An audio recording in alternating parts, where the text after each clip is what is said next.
Hong Kong s'attend à un afflux de touristes en provenance de la partie continentale de Chine. À l'arrivée de la Journée internationale du travail, beaucoup de Chinois bénéficient d'un congé de 5 jours qui a débuté samedi dernier pour voyager. Il s'agit des premières vacances de mai depuis la levée des restrictions sanitaires liées à la pandémie de Covid-19 et la réouverture des frontières chinoises. Je suis plutôt contente. Ça fait déjà 4 ou 5 ans que je ne suis pas revenue. Je resterai ici une semaine.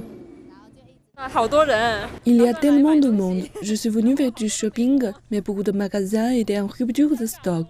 Nous ne sommes là que pour la journée, car passer la nuit à Hong Kong est très cher. Nous venons de Shenzhen, dont les allers-retours sont très pratiques. Une habitante locale se dit heureuse de voir ces touristes. Avec plus d'énergie vivante dans la ville, tout le monde sera plus heureux. Tout le monde sort sérieusement pour faire du shopping, se promener et manger. C'est super. Avant la pandémie, les visiteurs de la partie continentale constituaient la majorité des touristes dans la ville et beaucoup d'entre eux aimaient venir dans cette rue pour faire du shopping, en particulier pour les marques de luxe qui y sont présentes. Je vois pas mal de monde. Ici, il y a une file d'attente pour entrer dans un magasin. Les magasins de ce type devraient voir leur fréquentation s'accroître au fur et à mesure du déroulement des vacances. Je pense qu'il y a 2 implications majeures ici. Tout d'abord, je pense qu'il s'agit vraiment du premier test pour voir si Hong Kong est toujours attrayant pour les touristes du continent.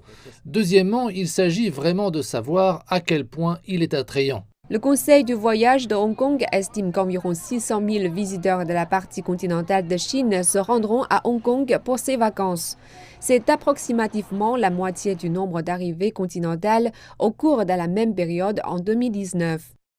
Je pense que 600 000 est un chiffre raisonnable pour commencer. Je pense donc que cette estimation sera probablement, vous le savez, assez précise. Mais cela signifie également qu'en fait, nous ne sommes pas encore complètement revenus au niveau d'avant la pandémie.